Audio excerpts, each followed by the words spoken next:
இந்த திராவிட கொள்கைகளுக்கு யாரெல்லாம் எதிரிகள், அது என்னென்ன முகங்களோடு அவர்கள் வருகிறார்கள், நம்ம கூடவே வருவாங்க, நம்ம கூட பேசிட்டு இருப்பாங்க. ஆனா அவங்களுக்கு உள்ளார நம்மளை எப்படி காலி பண்ணலாம், எப்படி முடிச்சிடலாம் அப்படின்னு ஒண்ணு ஓடிக்கிட்டே இருக்கும். இத்தனை வருஷத்துக்கு பிறகும் அவங்களுக்கு நியாயம் புரியல.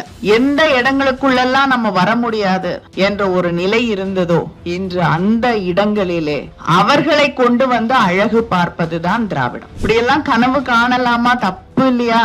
நம்மளால முடியுமான்னு நினைக்கக்கூடிய பெற்றோர்களுக்கு பிறந்திருக்கக்கூடிய அந்த பிள்ளைகள் இப்படிப்பட்ட யூனிவர்சிட்டிஸ்ல இன்னைக்கு போய் படிக்கக்கூடிய வாய்ப்பை இந்த அரசு உருவாக்கி இருக்கிறது.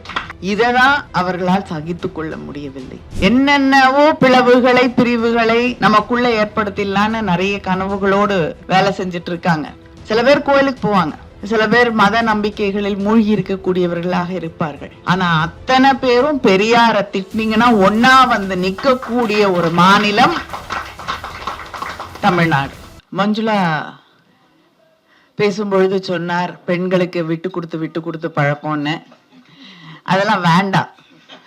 ரொம்ப விட்டு கொடுத்தா அப்படி ஓரமா உட்கார வச்சிருவாங்க, நீங்க நடுவுல உட்கார்ந்துட்டு இருப்பீங்க. அதனால திராவிடம் அப்படிங்கறதே பெண்களை விட்டு கொடுக்காதன்னு சொல்ல ஆரம்பிச்சதுதான். அதுதான் தந்தை பெரியார் அவர்கள் யாரையுமே, பெண்கள் மட்டும் இல்ல, யாரெல்லாம் இந்த சமூகம் ஓரங்கட்டி வச்சிருந்ததோ, யாரையெல்லாம் அழுத்தி வச்சிருந்ததோ, யாரெல்லாம் நீ எனக்கு சமம் இல்லை என்று நடத்தியதோ அவர்களை நீ இதே போல இருக்க வேண்டிய அவசியம் இல்லை, எல்லோரும் சமம், மனிதர்களாக பிறந்தவர்கள் அத்தனை பேரும் சமம் அப்படின்னு ஒரு இன்க்ளூசிவான ஒரு உலகத்தை உருவாக்க வேண்டும் என்று நினைத்ததுதான் திராவிடம். அந்த திராவிடத்தின் வளர்ச்சி தான் இன்னைக்கு நம்ம 2.0 அப்படின்னு சொல்லிட்டு இருக்கோம். அதை பற்றிய ஒரு முக்கியமான புஸ்தகம் இந்த திராவிடம் 2.0 தேசத்தின் வழிகாட்டி அப்படிங்கிறது. ஏன்னா ஒவ்வொரு பக்கத்திலையும் இந்த திராவிட கொள்கைகளுக்கு யாரெல்லாம் எதிரிகள், அது என்னென்ன முகங்களோடு அவர்கள் வருகிறார்கள் அப்படிங்கறத பத்தி எல்லாம் நம்ம கூடவே வருவாங்க, நம்ம கூட பேசிட்டு இருப்பாங்க. ஆனா அவங்களுக்கு உள்ளார நம்மளை எப்படி காலி பண்ணலாம், எப்படி முடிச்சிடலாம் அப்படின்னு ஒண்ணு ஓடிக்கிட்டே இருக்கும். அவங்களையும் தப்பு சொல்ல முடியாது, அவங்க பண்றது அவங்கள பொறுத்த வரைக்கும் நியாயம். ஏன்னா எல்லா இடத்துலயும் இருந்தாங்க. ஒரு காலகட்டத்திலே பிரிட்டிஷ்காரர்கள் ஆட்சி செய்து கொண்டிருந்த பொழுது நிறைய இடத்துல நீங்க படிச்சிருப்பீங்க, ஒரு அரசு பதவிகள்ல ஒரு மாவட்டத்துல எடுத்துக்கிட்டீங்கன்னா கிட்டத்தட்ட ஒரே குடும்பத்தை சேர்ந்த, ஒரே ஜாதியை சேர்ந்த, ஏன்னா அவங்க அந்த பியூர் பிளட் எல்லாம் மெயின்டைன் பண்ணுவாங்க, அதனால ஒரே குடும்பம் ஒரே ஜாதி தானே இருக்கும்னு கேட்டுறாதீங்க. நம்ம வீட்டுல எல்லாம் அப்படி இருக்காது. ஆனா அப்படி இருக்கக்கூடியவர்கள் கிட்டத்தட்ட 50 பேர் 60 பேர் எல்லா அரசு பதவிகளிலும், ஜட்ஜஸ்ல இருந்து கீழே இருக்கக்கூடிய பதவிகள், அரசு பதவிகள்ல 50 பேருக்கு மேல ஒரே குடும்பத்தை சேர்ந்தவர்கள் இருப்பாங்க. எல்லா இடங்களிலும் வியாபித்து இருந்தவர்கள் இன்னைக்கு அவங்களுடைய இடங்களை நம்மோடு பங்கே போட்டுக்கொள்ளக்கூடிய ஒரு நிலை வந்தவுடன் நம்ம மேல ஒரு வெறுப்பு, காழ்ப்பு அப்படிங்கிறது தொடர்ந்து இருந்து கொண்டிருக்கிறது. ஒரு முறை ஒரு நண்பர் எனக்கு சொன்ன ஒரு செய்தி, நாங்க எல்லாருமே மதிக்கக்கூடிய ஒரு சிந்தனையாளர், அதை பத்தி கூட எழுதியிருக்காரு ஆஸ்கர் அலி அவர்கள். ரொம்ப மதிக்கக்கூடிய ஒரு சிந்தனையாளர், தொடர்ந்து எழுதக்கூடிய ஒருவர், பண்பாட்டு தளங்களிலே இயங்கக்கூடிய, இலக்கிய தளங்களிலே இயங்கக்கூடிய ஒரு நண்பர், எப்பொழுதுமே ஒரு முற்போக்கு சிந்தனை இருக்கக்கூடிய ஒருவர். அவர்கிட்ட அரசியல் பேசி கொண்டிருந்த பொழுது எனக்கு கலைஞர்னு அவ்வளவு அப்படி சொல்லல, கருணாநிதியை பிடிக்காத, நான் ஓட்டு போட மாட்டேன் அப்படின்னு சொன்ன பொழுது இவர் ஒரு நிமிடம் அதிர்ந்து, ஏன் அப்படி சொல்றீங்க அப்படின்னு. இல்ல நாங்க நல்லா இருந்தோம், அதெல்லாம் கெடுத்தது அவர்தான், அவரும் அவர் கட்சியும் தான். இன்னைக்கு நாங்க உலகம் பூரா போய் பல இடங்கள்ல கஷ்டப்பட்டு வேலை பார்க்க கூடிய ஒரு நிலைமைக்கு எங்களை கொண்டு விட்டு எல்லாரையும் கொண்டு வந்து எங்க இடத்துல உட்கார வச்சது அவங்கதான். அதனால நான் எந்த காலத்திலயும் அவங்களுக்கு ஓட்டு போட மாட்டேன். அப்பொழுது அந்த வெறுப்பு, அந்த கோபம், அந்த காழ்ப்பு. ஆனால் அதே நேரத்திலே சிந்தித்து பார்த்தால் திராவிடத்துடைய வெற்றி என்பது அதுதான். இத்தனை ஆண்டுகள் கழித்தும், இத்தனை வருஷத்துக்கு பிறகும் அவங்களுக்கு நியாயம் புரியல. ஆனா நியாயமே புரியாதவங்களையும் வெற்றி பெற்று எந்த இடங்களுக்குள்ளெல்லாம் நம்ம வர முடியாது என்ற ஒரு நிலை இருந்ததோ, இன்று அந்த இடங்களிலே யாரெல்லாம் ஒடுக்கப்பட்டார்களோ, யாரெல்லாம் ஓரங்கட்டப்பட்டார்களோ, யாரெல்லாம் நீ எனக்கு சமம் இல்லை என்று நடத்தப்பட்டார்களோ, இன்று அந்த இடங்களிலே அவர்களை கொண்டு வந்து அழகு பார்ப்பதுதான் திராவிடம். அதை நாம் செய்திருக்கிறோம். இன்னைக்கு தமிழ்நாடு அரசு ஒரு எனக்கு ரொம்ப பிடிச்ச ஒரு திட்டம் இது. மாடல் ஸ்கூல்னு ஒண்ணு உருவாக்கியிருக்காங்க. ஒரு மாவட்டத்துல நன்றாக படிக்கக்கூடிய, பல கனவுகளோட இருக்கக்கூடிய சில பிள்ளைகளை கொண்டு வந்து ஒரு இடத்துல, ஏன்னா அவங்களுக்கு முழுமையாக வீட்டுல இருக்கக்கூடிய எந்த பிரச்சனைகளாலும் அவர்கள் பின் தள்ளப்பட்டு விடக்கூடாது, அவங்களுக்கு பெஸ்ட் எல்லாமே கொடுக்கணுங்கிறதுக்காக மாடல் ஸ்கூல் அப்படின்னு ஒண்ணு உருவாக்கி, அங்க படிக்கக்கூடிய பிள்ளைகள் உலகம் முழுவதும் இருக்கக்கூடிய, அது இந்தியாவா இருக்கட்டும், சொல்லுவாங்க நம்ம எல்லாம் ஐஐடிக்குள்ள கால் எடுத்து வைக்க முடியாது, நிப்டுக்குள்ள கால் எடுத்து வைக்க முடியாது, இங்க வைக்க முடியாதுன்னு. இன்னைக்கு உலகம் முழுவதும் எந்தெந்த இன்ஸ்டிடியூஷன்ஸ்குள்ள நம்ம போக முடியாது என்ற நிலை இருந்ததோ, அங்கே கிராமத்துல ஒரு மிக சாதாரண குடும்பத்துல இந்த கனவுகள் பற்றி எந்தவித புரிதலும் இல்லாத பெற்றோர்களுக்கு, இப்படியெல்லாம் கனவு காணலாமா, தப்பு இல்லையா, நம்மளால முடியுமான்னு நினைக்கக்கூடிய பெற்றோர்களுக்கு பிறந்திருக்கக்கூடிய அந்த பிள்ளைகள் இப்படிப்பட்ட யூனிவர்சிட்டிஸ்ல இன்னைக்கு போய் படிக்கக்கூடிய வாய்ப்பை இந்த அரசு உருவாக்கி இருக்கிறது. அதுதான் திராவிடம் 2.0. இததான் அவர்களால் சகித்துக் கொள்ள முடியவில்லை, இதைத்தான் அவர்களால் ஏற்றுக்கொள்ள முடியவில்லை. அரசியல் இல்ல பிரச்சனை. அவங்களுக்கும் தெரியும், இந்த தடவை ஒருத்தர் ஆட்சிக்கு வந்தா இன்னொருத்தவங்களுக்கு இன்னொரு முறை வாய்ப்பு கிடைக்கலாம் என்று. தமிழ்நாட்டுல அவங்களுக்கு வாய்ப்பு இல்லை, ஆனா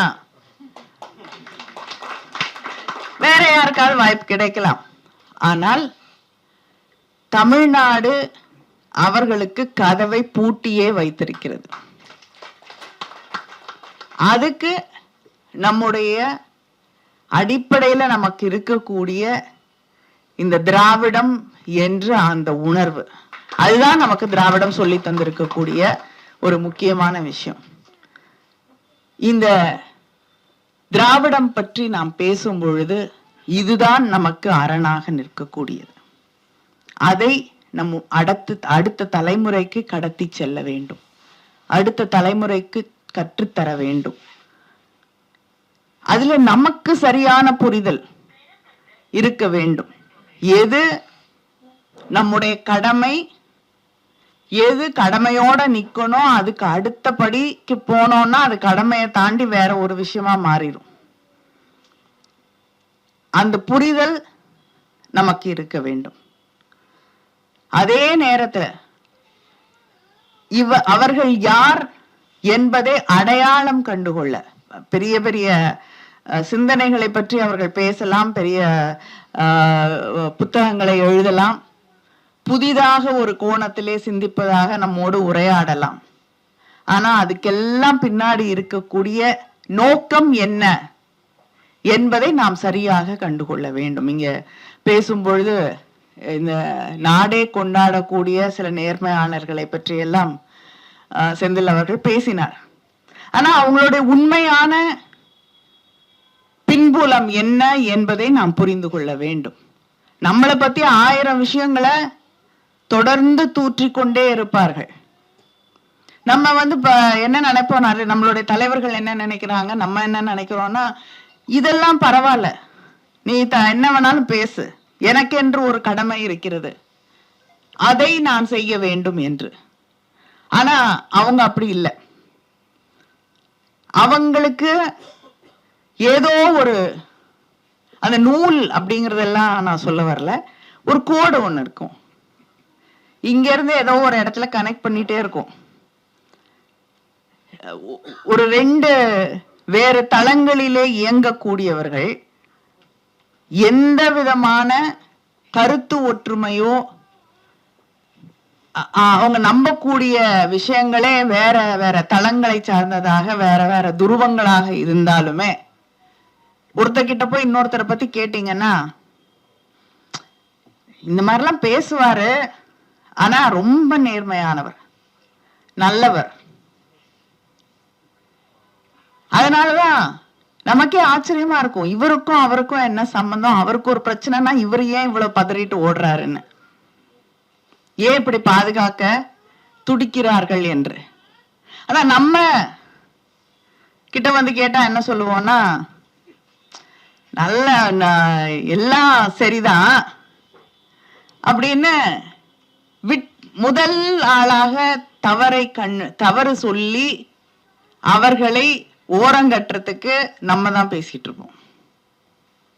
அதனால யாரை எப்படி தாங்கி பிடிக்க வேண்டும், எதற்காக தாங்கி பிடிக்க வேண்டும் அப்படிங்கறத நாம் முதலிலே புரிந்து கொள்ள வேண்டும்.